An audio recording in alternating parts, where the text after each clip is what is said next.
तर तिथे जाताना खूप ट्रॅफिक जाम व्हायचं, 1-1.5 तास लागायचे. तर त्यावेळेस मी डोक्यात घेतलं की ह्याच्यावरती काहीतरी आपल्याला उपाय केला पाहिजे.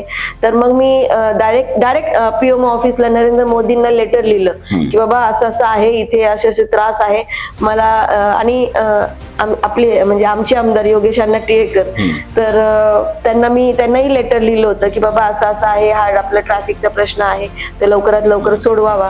आणि आपल्या मोदीजींना तर मी असं लिहिलेलं की ज्यावेळेस अण्णांची आणि माझी जास्त ओळख नव्हती, तर त्यावेळेस मोदीजींना असं लिहिलं की इथले जे आमदार आहेत तर त्यांनी आम्हाला सांगितलं होतं की 6 महिन्यामध्ये तुमचा ट्रॅफिकचा प्रश्न मार्गी लावू.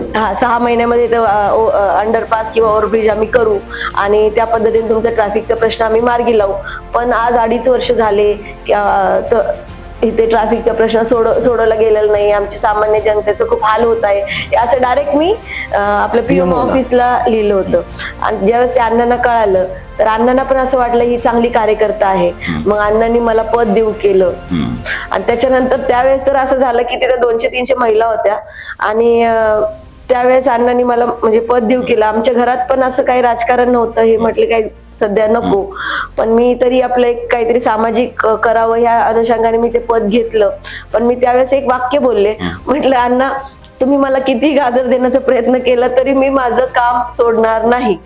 मी खरं तर म्हणजे ते सत्तेतली पार्टी होती ना मॅडम, हे पद घ्या पण शांत राहा, अशा स्वरूपाचं ते आमिष होतं थोडक्यात. नाही असं म्हणजे मी नाही सांगू शकत. म्हणजे भावना अशी झाली त्यावेळी. एखाद्या वेळेस त्यांना माझं काम आवडलं असेल त्याच्यामुळे त्यांनी मला त्यावेळेस पक्षाची जबाबदारी दिली. पण माझा असा फटका स्वभाव होता आणि अजूनही आहे